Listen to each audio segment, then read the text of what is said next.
About 4 years ago, one of my work colleagues asked me to dog sit and watch over their house while they were out of town for a few nights. I was decently close with his coworker, so I told them that it wouldn't be a problem and I'd love to do it. I had met their dog Candy on a few occasions and knew that I wouldn't have a problem being with her for a few days. She was hyper but usually pretty low maintenance. I figured if I brought her a new toy that it would distract her for most of the time. I packed a small bag and went over a little early so I could get all of the details before they left. Where the dog food was, how often she was fed, where her harness and leash were, etc., etc. They had a security system, but we decided that they would leave it off while they were gone so I didn't have to worry about it when I left and came back during the next day. They lived in a nice neighborhood, obviously, so I would still lock the doors, and there was a dog there, so I really had no need for the security system to actually be on. She did let me know that even when the system wasn't armed, if the doors open, you would hear a faint chime that the security box would let you know what door was open. After getting the rundown, they were off on their trip and I was inside hanging out with Candy. The first night was uneventful. Outside of Candy trying to eat grass and dirt, she was perfectly well behaved and even came and laid with me on the couch when she got tired. I was a little annoyed with myself that I brought her a toy with a squeaker because after 2 hours I thought that I was going to go insane. I didn't sleep well. Something about being in someone else's house alone, I just couldn't relax my mind. Also, Candy couldn't figure out where she wanted to sleep, so she was up and down on the guest bed with me, which wasn't really allowing me to get comfortable. The first night came and went, and it was already my last evening staying at the house. I remember it was getting kind of late and I wanted to get pizza. I ordered it on my phone, ran out to pick it up, and came back to put the TV on and enjoy some pizza and breadsticks. Before I knew it, the sun was down and I was starting to doze off on the couch. Candy seemed very restless, which she hadn't at all since I had been there. I figured that maybe she needed to go out to the backyard, but when I opened the door, she just stared out into the backyard and started to whine. She wouldn't go outside, even when the motion light turned on. I didn't close the door right away, so the faint chiming from the security system was going off to let me know that the door was open. I went to the closet to get Candy a treat to see if that would calm her down.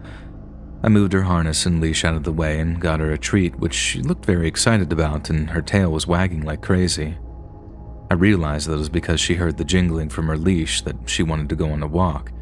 It was late and I wasn't sure if I should take her, but if she had to go to the bathroom and wouldn't go in the backyard, I figured I would take her on a quick walk to see if she would calm down.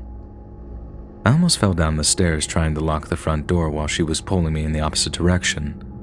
I started walking down the street as I wasn't super familiar with the area. I noticed that down the road there seemed to be a park, or at least an area with some open grass. The street lights gave me a little bit of guidance in the dark, and as soon as we got to the grass, Candy stormed around and went to the bathroom. I was relieved and thought that this was definitely what she needed. As I was done picking up after her, I noticed that her ears were raised and she started to whine again, and then the whine turned into a low growl. I asked her what was wrong and looked toward where she was looking, and there was a person sitting on one of the swings in the park. The park itself wasn't lit, but some of the mulched enclosure was being lit by the streetlights. The person wasn't moving or swinging. They were sitting as still as they could be and staring in our direction. The only thing I remember is that they had some type of striped outfit on. Both the pants and shirt were vertically striped, almost like you'd see on a clown. I pulled on Candy's leash to try to get her to move, but she was just stuck in place, and I yelled under my breath, "Candy, let's go." As soon as she looked back at me, the person stood up from the swing, still just staring in our direction, and Candy started to bark, and I just started walking back towards the house. Even though I was very far away from the swings, I remember starting to jog just to try and get out of there and get back to the house as quickly as possible. Once we got back, I gave her another treat and figured that we would sit on the couch. She got into her dog bed with her toy and laid down, while I put the TV on and started scrolling on my phone. About a half hour later, I kept feeling like I was hearing something, like music or something. I couldn't put my finger on it. It was nagging at me, so I walked out to the kitchen and realized that it was the security alarm unit. It was chiming and saying that the back door was open. My heart sank. Why was the door open? I then remembered that I tried to let Candy out to the backyard before we went on a walk. Had I forgotten to close it all the way and lock it? That definitely was against my nature. Even at my own house, I always closed and locked the doors as soon as I got inside, out of habit. I closed and locked the door and started to walk back to the living room when Candy was already out in the kitchen whining and kind of half growling and barking as she had earlier at the park. She turned her attention to the stairs, heading down to the basement, and started full-on barking.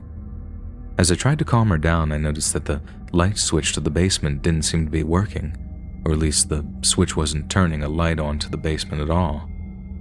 I walked back to the living room and told Candy to lie down. I then went back to the basement stairs, turned my phone light on to try and mitigate some of the darkness, and heard only what I can describe as sort of a laugh. I don't know how else to describe it, but I remember turning around and booking it up the stairs and grabbing Candy and just going outside, not knowing what else to do. I called my friend from work and told her what happened. She said that she would phone the police and let them know that there was an incident and that I was house sitting and that they could expect me to be there. About 20 minutes later, the police showed up and did a walkthrough of the house and property. They didn't find anything, but did say that the back door was slightly ajar and unlocked. I told them that it had 100% been locked, as I remembered doing it less than an hour ago. They gave me a number and said if anything else out of the ordinary happened to give them a call. I called my friend and filled her in and also apologized for having to worry while they were away. She said that they would be home first thing in the morning and walked me through how to set the alarm for the remainder of the night. I made it through the night with no other strange occurrences, and I never did get any answers as to what exactly happened that night. If you enjoyed this scary story, listen to thousands more, either over on the Let's Read YouTube channel or podcast.